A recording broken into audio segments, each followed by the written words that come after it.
Hi guys, what's going on, and welcome back to an episode of Conqueror's Blade. So, in today's video, I kind of wanted to look at houses, alliances, and kind of the open world in terms of territory wars and owning territory. Something quite a few people seem to be asking about, so I thought I'd just create a brief overview, basically just covering the mechanics and how it works. So we'll start off with houses. Once you get to level 12, you'll unlock the ability to join a house, and the hotkey for that is N. And you'll see this is my house. This is a house for the channel. And we currently have 47 members. And this is kind of what you will see once you join a house. You get to this screen. So we'll get to see the house level. We are currently level 3. And the level of your house determines the number of members you can have.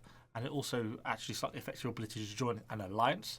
And then this is the house experience. Various activities convey more house experience. For example, if we go over and have a look at weekly quests, I believe they convey an amount of house experience. Yeah, 150 house experience for, say, joining 2 territory war battles. That's how the house gains experience. And then once you get to the 150,000 experience, the house will become level 4. The house also has the ability to earn prestige. We have 1500 prestige. And this prestige is spent mostly in territory wars. So if we just head over briefly to the map, say if I wanted to go to war with Tibetai, I have the option of declaring war. I can do it the day after tomorrow, and that will cost me 300 prestige to declare that war. That's how the prestige is mostly used. It's mostly used for war declarations in territory wars. Obviously, we have the full list of members. So when you actually first reach level 12 and are interested in joining a house, you won't see this page because you obviously won't yet be in a house, but you will go to the house list. And you'll see all these houses. The first 2 or 3 pages, we should be in here somewhere. Yeah, here we are on page 2. All going to be purple with this GP written on them. How many pages are there? 4 pages? Quite a few pages. And these are all people, and there's the end look on page 4. These are all people who have purchased the pre-order House Founders packs from back when we were into the closed beta. And one of the benefits of ordering that House Founders pack was that you get the preferential positioning, and that's what this purple thing here means. It basically means you just get preferential search results, and these are the houses that are represented with the preferential results. So yeah, that's all that means. It's nothing special beyond that. And as you can see, there are now 573 pages of houses. There are an absolute ton of houses out there. If you're really unsure about who to join, things you need to look into are the region. Which region are you in? Are you in, Mayang, or are you in Astaria? And then you also want to think about sort of what suits your playstyle. Because there's not a lot of information given about houses on any of these pages. You can't really see anything other than just requests to join. It's normally a good idea perhaps to head over to the Conqueror's Blade official Discord, because there's actually an area of that where you can search, where houses can post adverts to say, this is our house, this is what we are mostly focused on. We're focused on serious play, we're focused on fun play. And you can kind of find out a lot more information about the various houses.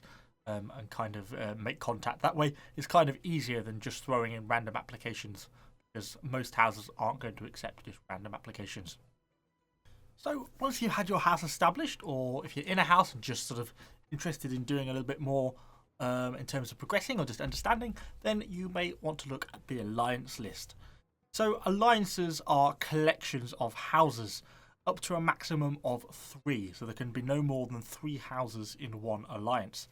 And there's no specific benefits other than the fact that they can work together on the campaign map. It means they can work together to take territory. They can both take a bit of territory each and form sort of almost a coalition block. It has benefits in that regard, and they're obviously friendly towards each other. And so that ability to then sort of exert more power against their enemies is obviously where the benefits are coming from. Some new rules came in actually today, because it's Sunday today, which means that to create an alliance, you now have to have a level 3 house. And to join an alliance, you need to have a level 2 house. The only exception to this is that if you actually own territory, then you can always create an alliance, even if you're only level 1. But to create an alliance, it costs 50,000 bronze coins. So it's fairly expensive, but not crazy so. And yeah, that's pretty much sums up really what they are. There's currently 5. You see some of them are classed as exiles. These are ones that don't currently own any territory. They're exiled alliance. You can see all the ones exile have no land. And you can see the amount of fiefs these people own, be it villages, castles and towns. And obviously, there's currently 5 alliances. Some of them own some pretty significant chunks with six fiefs there. I don't know who's got the most.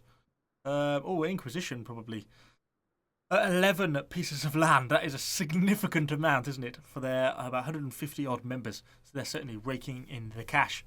So anyway, that kind of sums up really with the alliance. So let's head over to the world map and we'll kind of take a little bit of a look about how the territory wars works. So if we press M, obviously we come up with the map. As I mentioned, when I showed you when I tried to declare war on Tibetai, you use House Prestige to declare war on anyone on the campaign map. There are currently only 2 territory war events per week. These are on Tuesdays and Saturdays. And that's at 1800 to 1900 UTC is the time frame for that. So it's only an hour.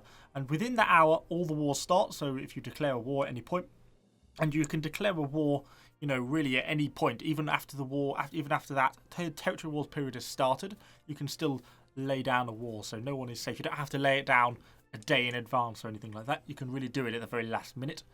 And then you have an hour basically in which you need to try and capture these towns. And then of course the current owners of the towns are going to do everything they can to defend. And basically it produces a 15 versus 15 siege battle, in which the attacker is a siege battle if it's a town, just a field battle type thing around the town if it's a village, in which the attackers are obviously trying to take the settlement and the defenders are there to protect it. Of course, it doesn't have to be 15 versus 15. Maybe the defenders can only manage to get 10 people to come online to help defend, in which case the defenders will have 10 people. Maybe the attackers only turn up with 3 people, in which case they'll get slaughtered. But that's kind of how it works. You can have a maximum of 15 per side. And then if the attackers manage to take the settlement, it will obviously transition over to their name. It will then get a cooldown period while it's recuperating. It's normally around 10-15 minutes, something like that, where no one can attack it. And then it becomes available to attack again, so long as you're still within that hour time period of the territory war. So if you take a territory right at the beginning of the territory wars, you take that piece of land, then after the cooldown, you're probably going to have to try and defend that territory for another 30-40 minutes before the territory war is actually over, and then you're then completely safe. So that's pretty much how that works. A few key things of note are the fact that if you try to attack people that are a long distance away, taking food with you is probably the most important thing you can do. That's kind of one of the biggest things we've ran into as a house, is the logistical issues of trying to move 15 people from the capital here in Anliang over to the various parts of the world is really quite difficult. Because everyone has to have food not only in their warband, but bring spare food in their wagon. Because obviously you cannot join a fight if you have no food on you. So that's something really important to bear in mind. And that's pretty much all I have for you. I just wanted this to be a quick sort of overview of the mechanics and how the houses work. If you have any other questions about any of this stuff, do let me know in the comment section down below. Subscribe to the channel for lots more Conqueror's Blade content, and I shall see you guys all on the next video.